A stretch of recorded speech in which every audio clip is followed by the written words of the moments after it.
અને ખૂબ અતિમનસ વિદ્વાન, સકલ શાસ્ત્રના અભ્યાસી, મિતભાષી પ્રવક્તા અને મારા સુહૃદ શ્રી બાલકૃષ્ણભાઈ રાજ્યગુરુને વિનંતી કરું, અમારા સારસ્વત મંચ પર આપ પધારો અને બિરાજો અને આપની ભક્તિપૂછ વાણીથી અમને નારદ ભક્તિ સૂત્રનો આશ્રય લઈ અને ભક્તિરંગ રસમાં રસ પ્રવાહિત કરો, રસ તરબોળ કરો દાદા. તો ખૂબ આનંદ સાથે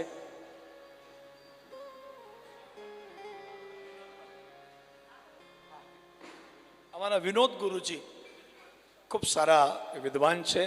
વિનોદ ગુરુજીને વિનંતી કરું કે બાલકૃષ્ણભાઈનું, અમે અમારા બાલકૃષ્ણભાઈનો વિનોદી સ્વભાવ છે એટલે વિનોદ જ વિનોદ પૂજા કરી શકે, તો એમનું માલ્યાર્ચન કરે, પૂજા અર્ચન કરે અને આપણી સારસ્વતી પરંપરાનો નિર્વાહ કરે. એક વિદ્વાનની જ્યારે બીજો વિદ્વાન પૂજા કરે ત્યારે જગતને સૌથી મોટો સંદેશ, ઉપદેશ એમાં જ મળી જાય છે. સૌથી મોટો સંદેશ તો એમાંથી જ મળી જાય છે કે શાસ્ત્રીજી બહુ સરસ કહ્યું કે વિદ્વાન અને વિદ્યાવંત વ્યક્તિ જ બીજાને આદર આપી શકે. તો ખૂબ આદર સાથે આપણે એમનું પૂજા અર્ચન કરીએ.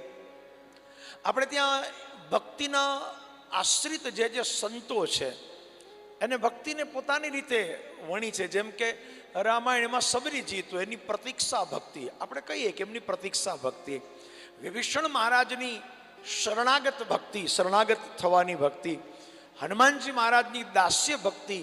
આમ બધા જ સંતોએ ભક્તિને વિવિધ વિધાઓથી જીવનમાં ગ્રહણ કરી છે. પણ મને કહેવા દો, નારદજીની ભક્તિ એટલે કીર્તન ભક્તિ, કથા ભક્તિ ન. શાસ્ત્ર જોતા એવું લાગે છે કે સંસારમાં માયામાં ભટકતા આ જીવને ઈશ્વર સુધી લઈ જવાની શ્રેષ્ઠ ભક્તિ નારદજી મહારાજ કરે છે.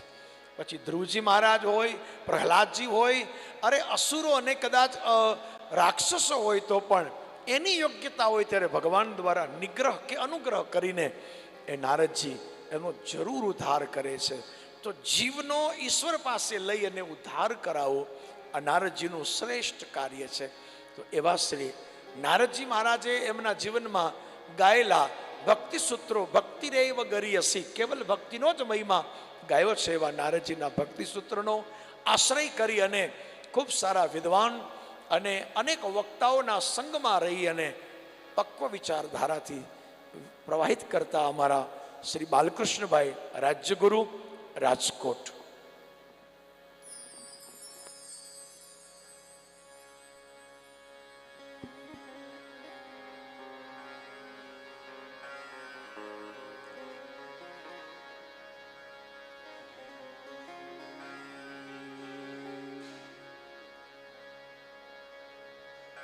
श्री खोखरा हनुमान जी महाराज की जय. भक्तवत्सल भगवान की जय. सिद्धनाथ महादेव की जय. श्री द्वारिकाधीश की जय. सियावर रामचंद्र भगवान की जय. सद्गुरुनाथ भगवान की जय. नमः पार्वती पतये हर हर महादेव.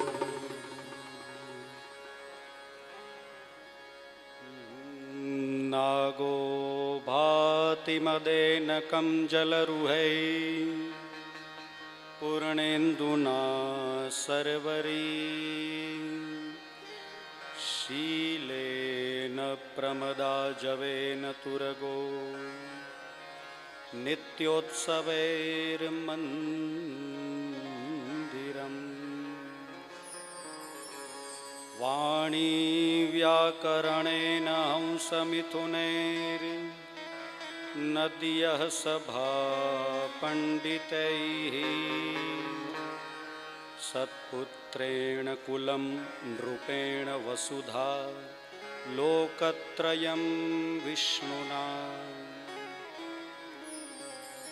जयति जगति मायां यस्य कायादवस्थे वचनरचनमेकं केवलं चाकलय्य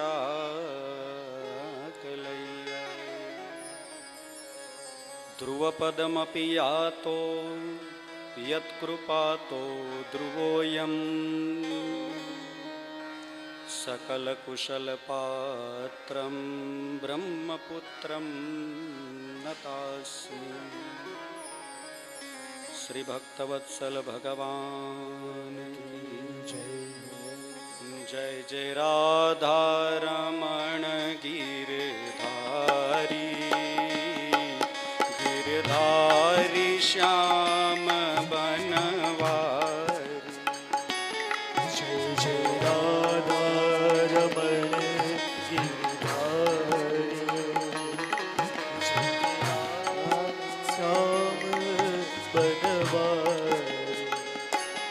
जय जय राधा रमण गिरधारी गिरधारी श्याम बनवारी। जय जय राधा रमण गिरधारी गिरधारी श्याम बनवारी।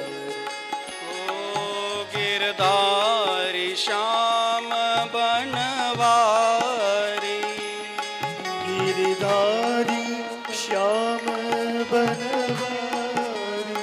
ओ गिरधारी श्याम बनवारी। गिरधारी श्याम बनवारी।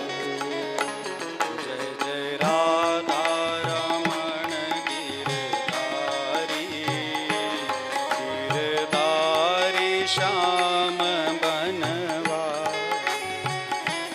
जय जय राधा रमण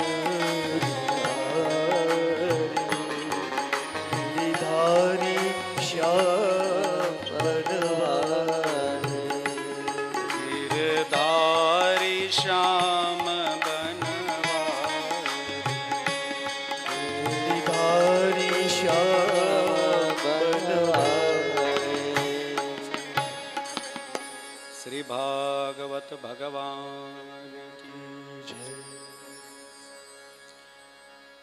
હરિહર ધામમાં બિરાજનાર સર્વ દેવી દેવતાઓના ચરણોમાં વંદન કરીને, પૂજ્યમાના ચરણોમાં વંદન કરીને, વિદવદ ગુણગણ મંડિત આપ સૌ વિદ્વાનોમાં બિરાજમાન સારસ્વતોમાં બિરાજમાન સરસ્વતીને વંદન કરીને, જ્ઞાન પીપાંસુક આ વિદ્યાર્થીઓની જ્ઞાન પીપાંસાને વંદન કરીને, આપ સૌ રસિક શ્રોતાજનોના રસને વંદન કરીને અને ગાંધર્વોમાં રહેલી સંગીતજ્ઞોમાં ગહેરેલી માં શારદાને વંદન કરીને હું આજનો મારો વિષય કહેવા માટે જાઉં છું.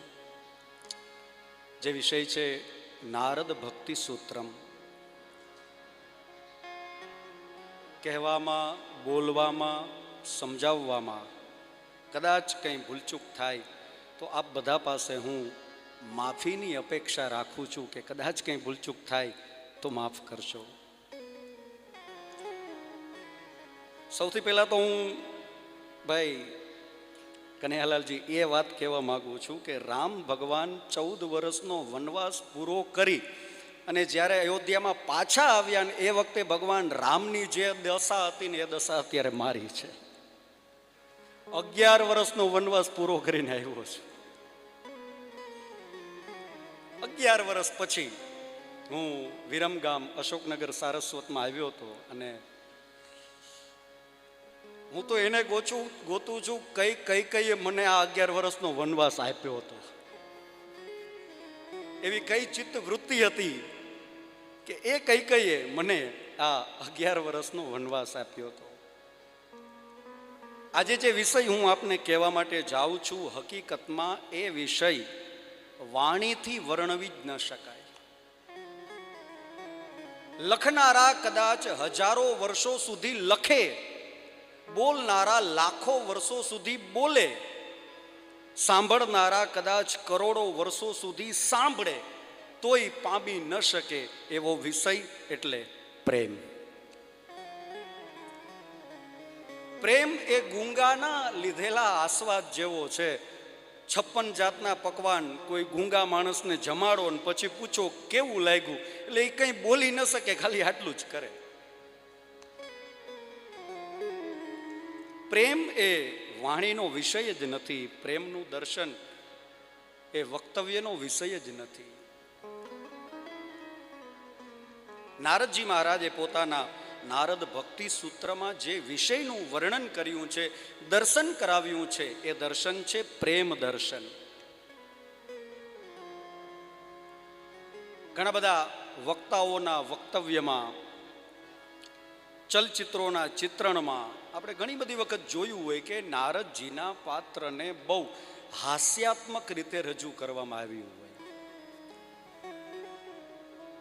આ કેટલી હદ સુધી યોગ્ય છે એ તમે નક્કી કરજો. હું તમને નારદજીને લગતી 2-3 વાતો કહું છું. આપણે ત્યાં નવધા ભક્તિ છે અને આ 99 ભક્તિના 9 અલગ અલગ આચાર્યો છે. શ્રી વિષ્ણુ શ્રવણે પરીક્ષિત ભવત. શ્રવણ ભક્તિના આચાર્ય છે પરીક્ષિતજી મહારાજ. વૈયાસકી કીર્તને, કીર્તન ભક્તિના આચાર્ય છે સુખદેવજી મહારાજ. પ્રહલાદ સ્મરણે, સ્મરણ ભક્તિના આચાર્ય પ્રહલાદજી મહારાજ. તદંગ્રી ભજને લક્ષ્મી પૃથુ પૂજને. પાદ સેવન ભક્તિના આચાર્ય છે ભગવતી લક્ષ્મીજી. અર્ચન ભક્તિના આચાર્ય છે પૃથુ મહારાજ. અક્રૂરસ્ત્વભિવંદને, વંદન ભક્તિના આચાર્ય છે અક્રૂરજી મહારાજ. કપિપતિર દાસ્યેથ સખ્યેર્જુન, દાસ્ય ભક્તિના આચાર્ય હનુમાનજી મહારાજ. સખ્ય ભક્તિના આચાર્ય અર્જુનજી મહારાજ. અને આત્મનિવેદન ભક્તિના આચાર્ય બલિ મહારાજ. આ નવધા ભક્તિના 9 આચાર્યો છે. આ 9 સિવાય આ ભક્તિ માર્ગમાં બીજા 13 આચાર્યોનું વર્ણન છે, જેને પરમ ભાગવત કહેવાય છે. પરમ ભાગવતા નિમાન સ્મરામી. પ્રહલાદ, નારદ, પરાશર, પુંડરીક, આ 13 આચાર્યો. પણ આ 13 અને ઓલા 9, 13 ને 9 22. આ 22 આચાર્યોના કોઈ પ્રધાનાચાર્ય હોય તો એ છે નારદજી. આ નારદજી.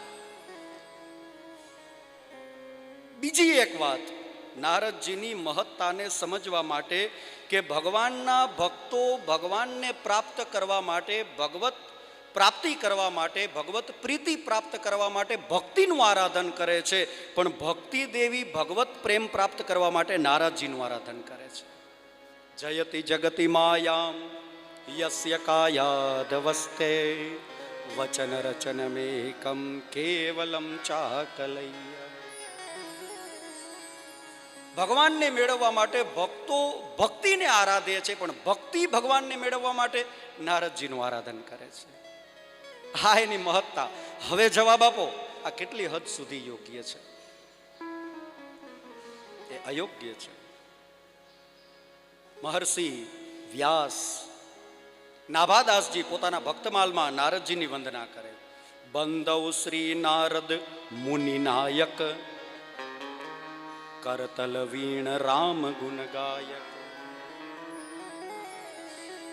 રામ ગુણ ગાયક અને મુનિ નાયક છે નારદજી. આ બધા આચાર્યોના પ્રધાન આચાર્ય નારદજી છે.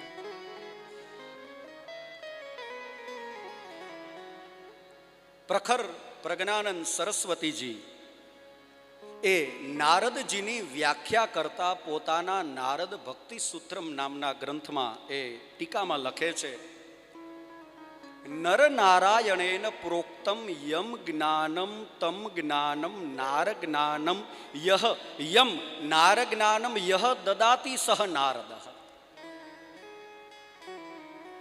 નર નારાયણ ભગવાન દ્વારા આ સંસારને જે બ્રહ્મ જ્ઞાન મળ્યું, આ બ્રહ્મ જ્ઞાનનું એક વિશિષ્ટ નામ છે અને એ નામ છે નાર જ્ઞાન. આ નાર જ્ઞાન જે આપે એ છે નારદ. જે ભોગ આપે એને ભોગદ કહેવાય, જે મોક્ષ આપે એને મોક્ષદ કહેવાય, જે ધન આપે એને ધનદ કહેવાય, એમ જે નાર આપે એને નારદ કહેવાય. નર નારાયણનો એક અર્થ તો ભગવાન નર નારાયણ થાય, અને નર નારાયણનો બીજો અર્થ, નર એટલે અર્જુન અને નારાયણ એટલે ભગવાન શ્રી કૃષ્ણ. અર્જુન અને ભગવાન શ્રી કૃષ્ણએ કુરુક્ષેત્રના રણ મેદાનમાં જે બ્રહ્મ જ્ઞાન આપ્યું, ગીતાનું જ્ઞાન, આ ગીતાનું જ્ઞાન આપવાનું સામર્થ્ય બે જ વ્યક્તિ પાસે છે, એક પૂર્ણ પુરુષોત્તમ ભગવાન ને બીજા નારદ છે. આ બ્રહ્મ જ્ઞાન જે આપી શકે એ આપવાનું સામર્થ્ય જેનામાં છે એ એટલે નારદ. નારમ દદાતી યહ સહ નારદ. નાર શબ્દનો એક અર્થ થાય અંધકાર. નારમ દ્યતિ યહ સહ નારદ. આપણા હૃદયમાં રહેલા અંધકારને જે દૂર કરે એ છે નારદ. પ્રસંગની શરૂઆત કંઈક એવી રીતે છે કે વ્યાસજી મહારાજે, વેદ વ્યાસજીએ વેદોના વિભાજન કર્યા, મહાભારતની રચના કરી. ભાગવત સિવાયના બીજા 17 પુરાણો રચવા છતાં પણ મહર્ષિ વેદ વ્યાસજીને શોક છે અને અસંતોષ છે. અને એવા વખતે વેદ વ્યાસજીના આશ્રમમાં નારદજી આવે છે. મહર્ષિ વેદ વ્યાસજી નારદજીને પોતાના આ અસંતોષનું કારણ પૂછે છે. અસ્ત્યેવ મે સર્વમિદં ત્વયોક્તમ તથાપિ નાત્મા પરિતુષ્યતે મે તન્મૂલમવ્યક્તમગાધ બોધમ પૃચ્છામહે ત્વાત્મભવાત્મભૂતમ. હે આત્મભૂત જ અગાધ બોધ નારદજી, મારા આ શોક અને વિષાદનું કારણ મને નથી ખબર, તમે તો અગાધ બોધ છો, તમે જ કયો ને મારા દુઃખનું કારણ શું છે. નારદજી એ વખતે જવાબ આપે છે કે વ્યાસજી, વાણીમાં ગમે એવો વૈભવ હોય, વ્યાકરણનો વિલાસ હોય, શબ્દોની સારી રીતે કરેલી ગોઠવણ હોય, વાક્યોની સારી વાક્ય રચનાઓ હોય, પણ એ વાણી જો ભગવાનના ગુણ ન ગાતી હોય ને તો એ વાણી નકામી છે. પણ એની સામે વાણીમાં શબ્દોય સારા ના હોય, શબ્દો સાવ દેશી હોય, વ્યાકરણ ના હોય, શબ્દોની વિશુદ્ધિ ના હોય, વાક્ય રચનાઓ બરોબર ન હોય ને છતાંય પણ એ વાણી જો ભગવાનના ગુણ ગાતી હશે ને તો એ વાણી શ્રેષ્ઠ છે. તદ્વાગ વિસર્ગૌ જનતાગ વિપ્લવો યસ્મિન પ્રતિશ્લોક મદ્દવત્યપી નામાન્યનંતસ્ય યશોંકિતાનિ યત શૃણવંતી ગાયંતી ગૃણંતી સાધવઃ. હે વ્યાસજી, તમે કંઈક એવી રચના કરો કે ભક્તોને ભગવાન સાથે પ્રેમ થાય, પ્રીતિ થાય, આવી રચના કરો. જ્ઞાન મળે, વૈરાગ્ય મળે ને આવી તો બહુ બધી તમે વાતો કરી લીધી, પણ હવે ભક્તોને ભગવાન પ્રત્યે પ્રેમ જાગે, પ્રીતિ જાગે, પ્રેમનિષ્ઠ ભક્તિ જાગે, તમે આવી કંઈક રચના કરો. ભક્તને ભગવાન પ્રત્યે પ્રેમ જાગે ને એ જ માણસનો સૌથી પહેલો ધર્મ છે, પરમ ધર્મ છે. અને આ વાત સુખદેવજી મહારાજ પોતાની કથાની શરૂઆત કરે એ પેલા પ્રાક કથનમાં બોલે છે. સવૈ પુંસામ પરો ધર્મો યતો ભક્તિ રદોક્ષજે અહેતુક્ય પ્રતિહતાય આત્મા સંપ્રસિદ્ધતિ. ભક્તને ભગવાન પ્રત્યે વિશુદ્ધ પ્રેમ જાગે, આ જ સૌથી પહેલો ને મોટો પરમ ધર્મ છે. બીજા બધા ધર્મો પછી આવે છે. તમે આવી કંઈક રચના કરો, આવો ઉપદેશ આપી, આવી ભલામણ કરી અને દેવર્ષિ નારદજી પોતાના પરમપિતા બ્રહ્માજી પાસેથી જે બ્રહ્મ જ્ઞાન મળ્યું હતું એ ચતુશ્લોકી વ્યાસજીને આપે છે. અને વ્યાસજીએ પ્રેમ પરિપૂર્ણ ગ્રંથ ભાગવતની રચના કરી છે. નારદજીએ જે ભલામણ મહર્ષિ વેદવ્યાસને કરીને એ જ રચના પોતે કરી. બ્રહ્મ જ્ઞાનના ઉપદેશથી વ્યાસજીએ 18,000 શ્લોકો વાળું ભાગવત બનાવ્યું અને નારદજીએ 84 સૂત્ર વાળું નારદ ભક્તિ સૂત્ર બનાવ્યું. વિશુદ્ધ પ્રેમનું દર્શન એ આ નારદ ભક્તિ સૂત્રમાં આપ્યું છે. સૂત્રાત્મક ભાષામાં, સૂત્ર એ દર્શન શાસ્ત્રનું ને વ્યાકરણ શાસ્ત્રનું એક એવું અંગ છે કે સૂત્ર એટલે કે ધાગામાં અલગ અલગ વિચારો અને તર્કોના યોગ્ય પુષ્પો રાખી અને એક સુંદર સિદ્ધાંતોની જે માળા તૈયાર કરે ને એને સૂત્ર કહેવાય. અને સૂત્રમાં બધું ગ્રાહ્ય હોય, કંઈ તરછોડવા જેવું ન હોય, એટલે જ એને સૂત્ર કહેવાય. બહુ મોટા ગહન અને ગૂઢ ભાવને બહુ ટૂંકી અને સરળ ભાષામાં જેમાં રજૂ કરવામાં આવે એ એટલે સૂત્ર. એક વખત સૂત્ર લખાઈ જાય પછી એમાંથી એક અક્ષર નહીં પણ અડધી માત્રાનું એ લાઘવ ન થઈ શકે. પૂછવા અહીંયા ઋષિકુમારો બેઠા છે, વ્યાકરણ ભણતા હશે. અર્ધમાત્રા લાઘવેન પુત્રોત્સવમ મન્યતે વૈયાકરણા. અર્ધમાત્રા લાઘવેન. સૂત્રોમાંથી કોઈ એકેય અક્ષર કાઢી જ ન શકે, કારણ કે એમાં એક એક અક્ષર મહત્વનો હોય છે.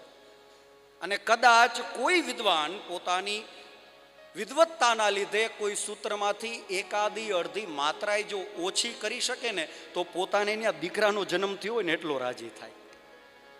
પુત્રોત્સવમ મન્યતે વૈયાકરણાહ. બહુ ગહન અને ગૂઢ ભાવને ટૂંકામાં ટૂંકી રીતથી દર્શાવવાનું એક અંગ એટલે સૂત્ર. નારદજીએ 84 સૂત્રોમાં ભક્તિ સૂત્રમનું વર્ણન કર્યું છે.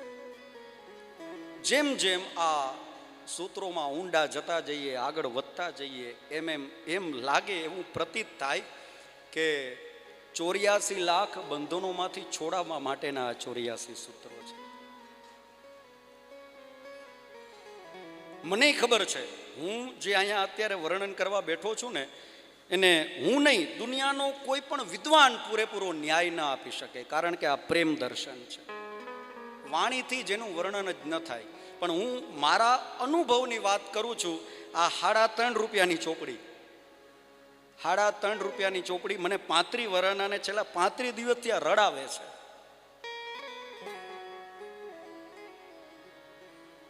એવા વિશુદ્ધ અને દિવ્ય પ્રેમનું નારદજી આમાં વર્ણન કર્યું છે. ક્યાંય આ 84 સૂત્રોમાં ક્યાંય નારદજીએ પરમાત્માના નામનો ઉલ્લેખ નથી કર્યો.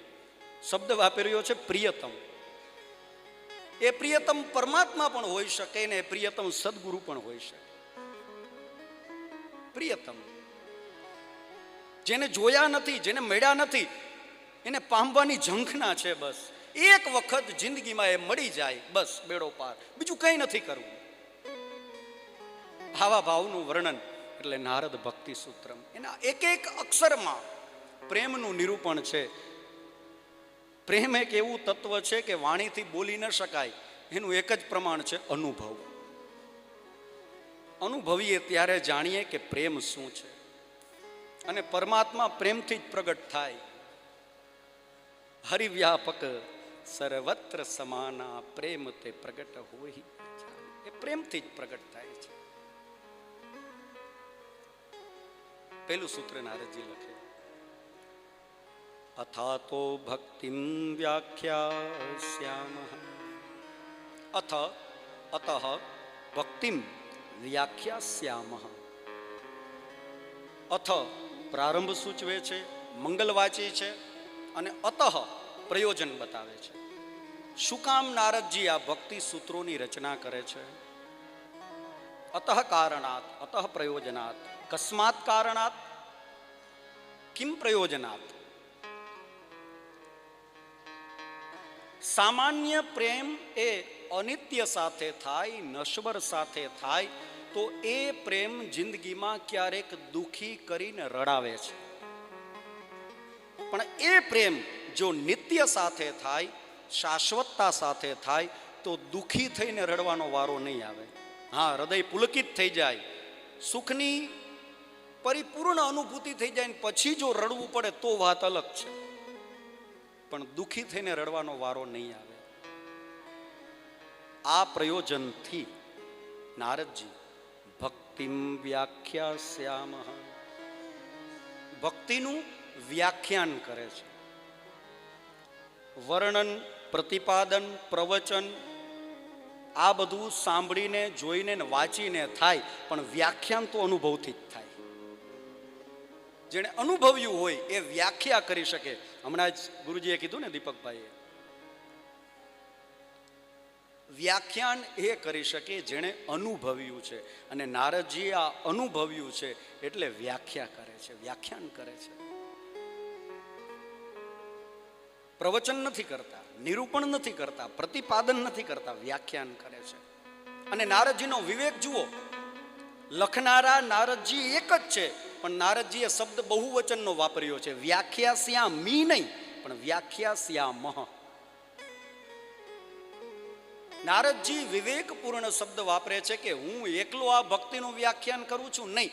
મારી પૂર્વે આ વિષય ઉપર, પ્રેમ દર્શન વિષય ઉપર ઘણા બધાએ લખ્યું છે, કીધું છે, અનુભવ્યું છે.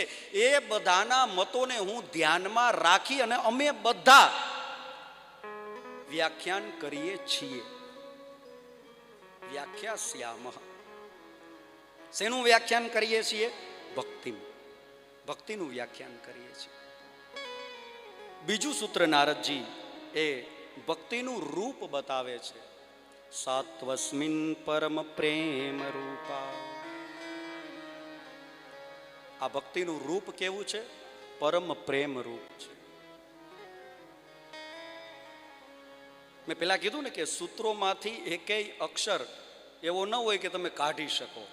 ખાલી પ્રેમ રૂપાઈ લખી શકે, પણ પ્રેમ અને પરમ પ્રેમ એમાં થોડોક ભેદ છે.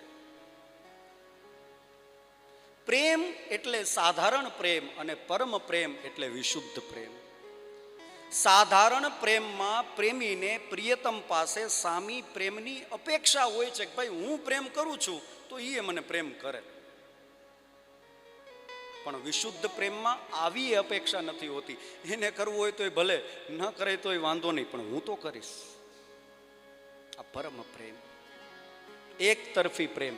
આમાં બધી જગ્યાએ ભક્તની સ્થિતિનું વર્ણન છે, પણ સામેથી ભગવાન તરફથી જે પ્રત્યુત્તર આપવામાં આવે છે ને એ બધા અહીંયા નથી, પણ ગીતાજીમાં છે. તેષામ નિત્યાભિયુક્તાનામ યોગક્ષેમં વહામ્યહમ. નારદજી અહીંયા જેટલા પ્રશ્નો પૂછ્યા છે ને ભક્તની જે સ્થિતિનું વર્ણન કર્યું છે એ બધાના પ્રત્યુત્તર નારાયણે ગીતાજીમાં આપ્યા છે. સમે યુક્ત તમો મત સમે ભક્ત મે પ્રિય સચ મે પ્રિય. બધા પ્રત્યુત્તર અહીંયા નથી. અહીંયા તો ખાલી ભક્તની સ્થિતિની વાત છે. પ્રિયતમની સ્થિતિ શું છે પ્રિયતમ જાણે. પ્રેમ અને પરમ પ્રેમ એમાં નાનકડો એક ભેદ છે. પ્રેમ એટલે સાધારણ પ્રેમ અને પરમ પ્રેમ એટલે વિશુદ્ધ પ્રેમ. સાધારણ પ્રેમમાં સામેવાળી વ્યક્તિ મારો પ્રિયતમ મને પ્રેમ કરે એવી અપેક્ષા હોય, પણ પરમ પ્રેમમાં એ અપેક્ષા જ ન હોય. એને કરવું હોય તો ભલે, ન કરે તો વાંધો નહીં, પણ હું તો કરીશ. પરમ પ્રેમ. અહીંયા અસ્મિન શબ્દ વાપર્યો છે. દરેક જગ્યાએ નારદજી જે જગ્યાએ ભગવાનનું નામ લેવાનું આવે ત્યાં સર્વનામ વાપરે છે, ભગવાનનું નામ નથી લેતા. સાતુ અસ્મિન પરમ પ્રેમ રૂપા. અસ્મિન કસ્મિન પરમાત્મની ભગવતી પ્રિયતમે. ત્રીજું સૂત્ર નારદજી કહે છે અમૃત સ્વરૂપા છે. બીજા સૂત્રમાં રૂપ બતાવ્યું અને ત્રીજા સૂત્રમાં નારદજી આ પ્રેમનું સ્વરૂપ બતાવે છે. સ્વરૂપ એ મૂળ સત્વ છે, રૂપ એમાંથી પ્રગટ થાય છે. સોનાના કંગન, સોનાના હાર, સોનાની વારીઓ, આ બધા રૂપ છે. કોના? સુવર્ણના, સોનાના. મૂળ સત્વ સુવર્ણ છે, પણ એમાંથી પ્રગટ થતા આ બધા સોનાના રૂપ છે. એમ મૂળ સત્વ અમૃત છે, અને અમૃતમાંથી જે એક રૂપ પ્રગટ થાય છે એ છે પ્રેમ. અને અમૃત એટલે પરમાત્મા. વયમ અમૃતસ્ય પુત્રાહ. આપણે બધા પરમેશ્વર પરમાત્માના સંતાનો છીએ. અમૃતનો અર્થ થાય છે પરમાત્મા. પરમાત્મામાંથી જ પ્રેમનું પ્રગટીકરણ થાય છે. પ્રેમનું પ્રાદુર્ભાવ સ્થાન પરમાત્મા છે.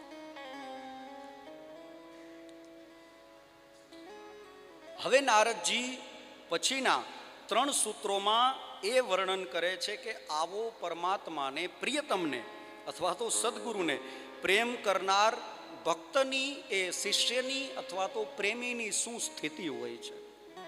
3 સૂત્રોમાં. યલ્લબ્ધ્વા પુમાન સિદ્ધો ભવતિ અમૃતો ભવતિ તૃપ્તો ભવતિ. પોતાના હૃદયમાં પોતાના પ્રિયતમ પ્રત્યે આટલો અનહદ, બેશુમાર, અનન્ય, અજોડ પ્રેમ જોઈ અને એ પ્રેમી એ સિદ્ધ બની જાય છે, અમૃત બની જાય છે. અમૃતને પામે છે નહીં, અમૃત બની જાય છે. અમૃતો ભવતી, અમૃતમ પ્રાપ્નોતી નહીં, સ્વયં અમૃત બની જાય છે. અને તૃપ્તો ભવતી, એ તૃપ્ત બની જાય છે. પોતાના પ્રિયતમ માટે પોતાના હૃદયમાં આટલો પ્રેમ જાણી અને એ પ્રેમી તૃપ્તો ભવતી, અમૃતો ભવતી, સિદ્ધો ભવતી. સિદ્ધો ભવતીનો અર્થ અહીંયા એ નથી કે બધી સિદ્ધિઓને મેળવી લે છે. સિદ્ધિ માર્ગમાં સૌથી મોટામાં મોટી વિડંબનાઓ જો કોઈ હોય તો એ 2 છે. એક તો સિદ્ધિઓનું સ્વીકરણ થાય અથવા તો સિદ્ધિઓનું અસ્વીકરણ થાય. જો સિદ્ધિઓનું સ્વીકરણ થાય તો આસક્તિ આવે અને અસ્વીકરણ થાય તો અભિમાન. પણ આ 2 વિડંબનાઓમાંથી જે બચાવે એ સાચો સિદ્ધ. ભગવાન પ્રત્યે આવો પ્રેમ પ્રાપ્ત કરી અને એ ભક્ત, એ પ્રેમી સ્વયં સિદ્ધ બની જાય છે, અમૃત બની જાય છે.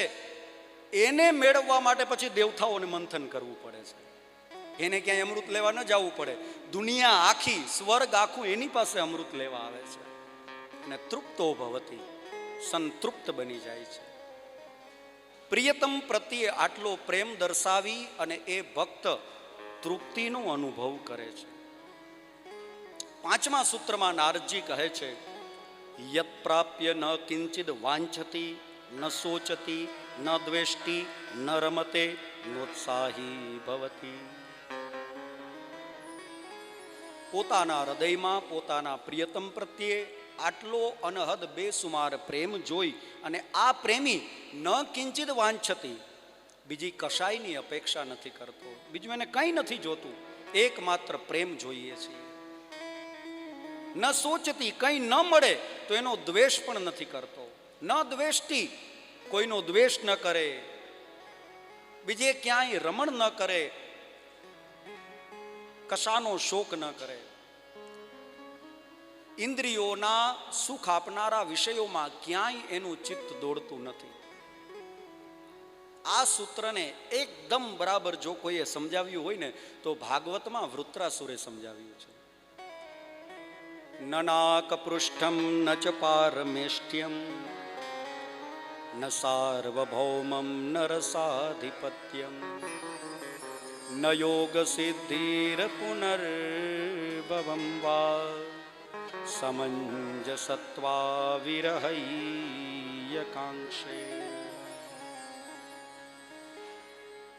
પ્રેમ કરનારો કંઈ ઈચ્છતો નથી, બસ એને પોતાના પ્રિયતમને અથવા તો પોતાના સદગુરુને પ્રેમ કરવા મળે ને એટલું જ બસ છે, બીજું કંઈ નથી જોતું. યજ જ્ઞાત્વા મત્તો ભવતી, સ્તબ્ધો ભવતી, આત્મા રામો ભવતી.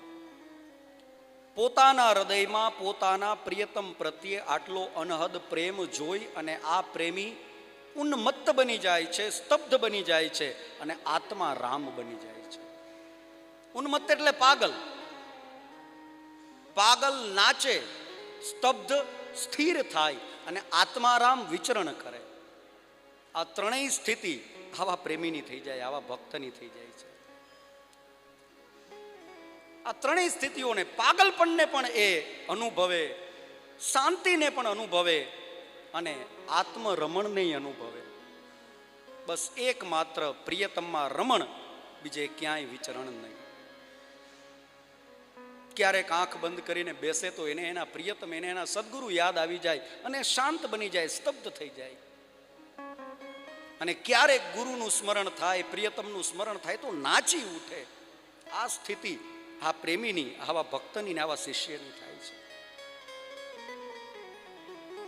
કસાયની અહીંયા કામના નથી, કોઈ ઈચ્છા નથી. સાન કામયમાના નિરોધ રૂપત્વાત. સાતમું સૂત્ર. શું કામ અહીંયા બીજી કોઈ ખેવના નથી, બીજી કોઈ ઈચ્છાઓ નથી આ પ્રેમમાં? કારણ કે આ વિશુદ્ધ પ્રેમ એ નિરોધ રૂપ છે. પછીના બે સૂત્રોમાં નારદજી આ નિરોધનું વ્યાખ્યાન આપે છે. નિરોધની વ્યાખ્યા આપે છે કે નિરોધ એટલે શું? નિરોધસ્તુ લોક વેદ વ્યાપાર ન્યાસ. લૌકિક અને વૈદિક કર્મોને અને કર્મોના ફળને, બંને પ્રકારને, લૌકિક હોય તોય ભલે અને વૈદિક હોય તોય ભલે, લૌકિક અને વૈદિક કર્મોને અને કર્મોના ફળને ન્યાસ એટલે અર્પણ કરવું. ન્યાસનો અર્થ છોડી દેવું નથી. ન્યાસ શબ્દને સમ ઉપસર્ગ લાગે એટલે થાય સંન્યાસ.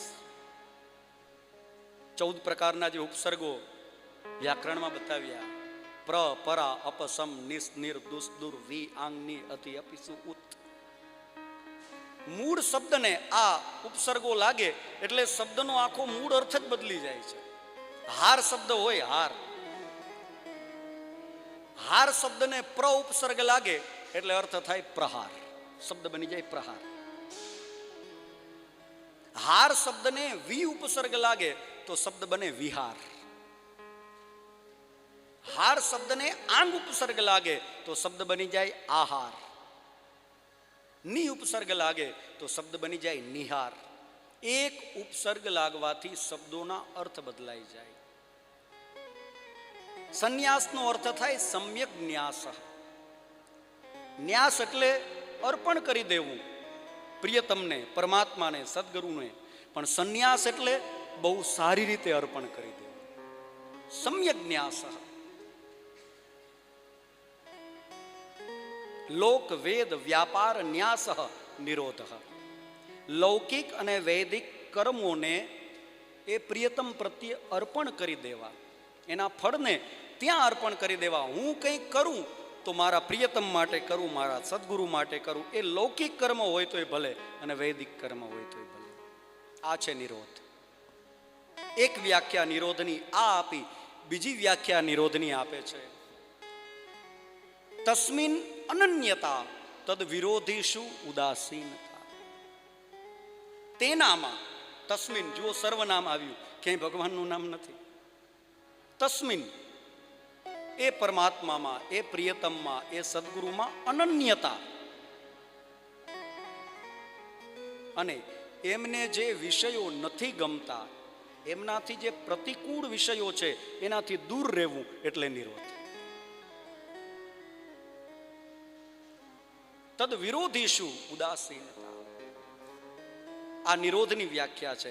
અને અહીંયા બે શબ્દ આવ્યા, આ સૂત્રમાં બે શબ્દ આવ્યા, એક અનન્યતા અને બીજું તદ વિરોધીષુ ઉદાસીનતા.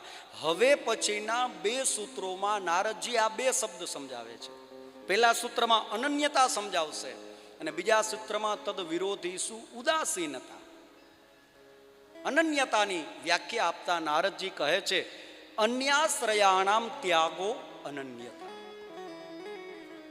બીજા બધા આશ્રયોનો ત્યાગ એટલે અનન્યતા. મારા તો એકમાત્ર અને એકમાત્ર પ્રિયતમ મારા સદગુરુ, બસ બીજું કોઈ નહીં. મેરો તો ગિરધર ગોપાલ, દૂસરો ના કોઈ. આ ભાવ એ છે અનન્યતા. અને તદ વિરોધીષુ ઉદાસીનતા, આ શબ્દ સમજાવતા નારદજી કહે છે, લોક વેદેશુ તદનુકૂલાચરણમ તદ વિરોધીષુ ઉદાસીનતા. તદ વિરોધીષુ ઉદાસીનતા એટલે શું? લૌકિક અને વૈદિક કર્મ ભલે કોઈ પણ હોય, લૌકિક હોય તોય ભલે ને વૈદિક હોય તોય ભલે, પણ મારા પ્રિયતમને ગમે છે તો જ હું કરું. એને નહીં ગમે તો મારે નથી કરવું. તદ અનુકૂલ આચરણમ, એને અનુકૂળ થઈને રહેવું કે મારા પ્રિયતમને, મારા સદગુરુને આ ગમશે, આ નહીં ગમે, આ કરવા જેવું છે, આ કરવા જેવું નથી. પ્રેમનું સૌથી મોટું લક્ષણ જ આ છે, તત્ સુખ સુખિત્વમ. તત્સુખ સુખિત્વમ, આ પણ નારદજીનું જ એક સૂત્ર છે.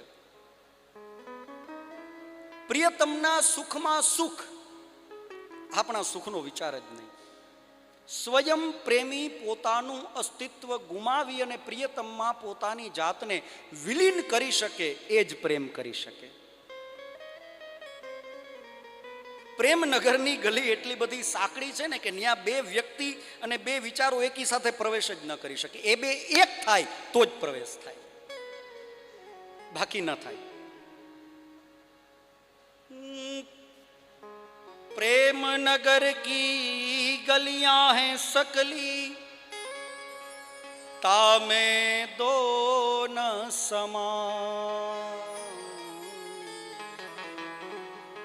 प्रेम नगर की सकली है गलियां, तामे दो न समाय. એ બે એક થાય ને તો જ જવાય. સાંકડી ગળી હોય એમાંથી એક જણો માંડ જઈ શકે, ત્યાં બે જણા એકી ન જઈ શકે, પણ એ બે એક થાય તો જ પસાર થવાય.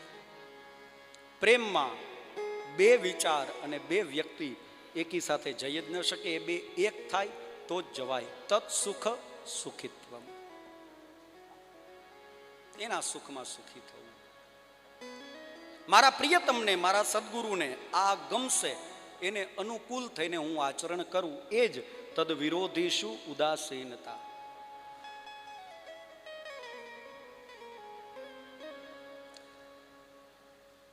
આ બધા લૌકિક અને વૈદિક કર્મો કરવાની જે આજ્ઞા આપી છે એ બધા પણ શાસ્ત્ર સંમત હોવા જોઈએ. ભવતુ નિશ્ચય દાર્ઢ્યા દુર્ધવમ શાસ્ત્ર રક્ષણમ. ગમે એવો પ્રેમ કરીએ, ગમે એવું સમર્પણ બતાવીએ, પણ શાસ્ત્ર સંમત ન હોય તો પાતિત્ય શંકયા, તો પતન થશે.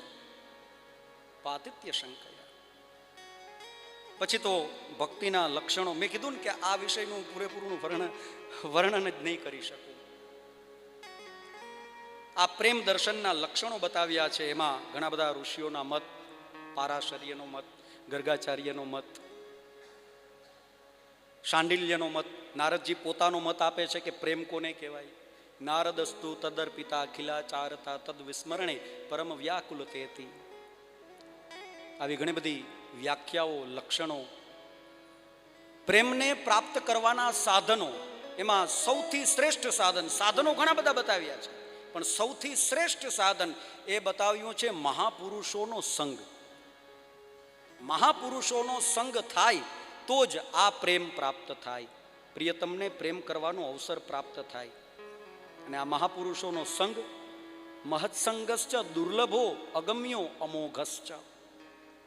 એ દુર્લભ છે, અગમ્ય છે, અમોઘ છે. મહાપુરુષોનો સંગ ક્યારે પ્રાપ્ત થાય? જ્યારે પરમેશ્વરની, એ પ્રિયતમની દયા થાય ને ત્યારે. તદેવ સાધ્યતામ, તદેવ સાધ્યતામ. આ પ્રેમ જો પ્રાપ્ત કરવો હોય ને તો મહાપુરુષોનો સંગ કરો, મહાપુરુષોનો સંગ કરો, મહાપુરુષોનો સંગ કરો. બહુ ઊંડાણપૂર્વકનો આ અભ્યાસ છે, પણ મેં પહેલાં કીધું એમ કે આ વિષયનું હું શબ્દોમાં વર્ણન નહીં કરી શકું. આવો ભક્ત, આવો પ્રેમી જ્યારે યુગો યુગોથી વિખૂટા પડેલા પોતાના પરમેશ્વરને, પોતાના પ્રિયતમને અથવા તો પોતાના સદગુરુને જ્યારે પોતાની સામે પ્રગટ થયેલા જુએ ને, ત્યારે સ્તુતિ ન કરે, ત્યારે મંત્રો ન બોલે, ત્યારે પૂજા ન કરે, ત્યારે પગ ન પકડે, એ દોટ મૂકે, બધું છોડી અને પ્રિયતમને, એ સદગુરુને ભેટી પડે ને પોતાના હૃદયની વરાળની બધી બાષ્પ પોતાની આંખમાંથી જ્યાં સુધી બારે ન આવે ને ત્યાં સુધી રડી પડે, રડી પડે ને રડી પડે. બીજું એનાથી કંઈ ન થાય. પરિપૂર્ણ પ્રેમ પરમાત્માના ચરણોમાં, પ્રેમપૂર્ણ પ્રેમ દર્શન મારી અલ્પમતી અનુસાર મેં કરાવ્યું. કોઈ ભૂલચૂક થઈ ગઈ હોય તો મને માફ કરજો, ક્ષમા કરજો. પ્રેમના તાતણે પરમાત્મા બંધાય છે. ભક્તિ સૂત્રોપનદ્ધ. પોતાનું પરમાત્મા અત્ર તત્ર સર્વત્ર સ્વચ્છંદ વિહારીને સ્વતંત્ર છે, પણ એને કોઈ પરતંત્ર અને પરાધીન કરી શકે ને તો એક જ તત્વ છે, અને એ છે પ્રેમ. એ પ્રેમ છે. એ પરિપૂર્ણ પ્રેમ પરમાત્માના ચરણોમાં વંદન કરી, પૂજ્ય માના ચરણોમાં વંદન કરી, આપ સૌ વિદ્વાનોને વંદન કરી, મને આ અવસર જેમના થકી મળ્યો એવા પૂજ્ય કનૈયાલાલજીને વંદન કરીને હું મારી વાણીને વિરમું છું. અસ્તુ. જય શ્રી કૃષ્ણ. ઉમાપતિ મહાદેવ કી જય.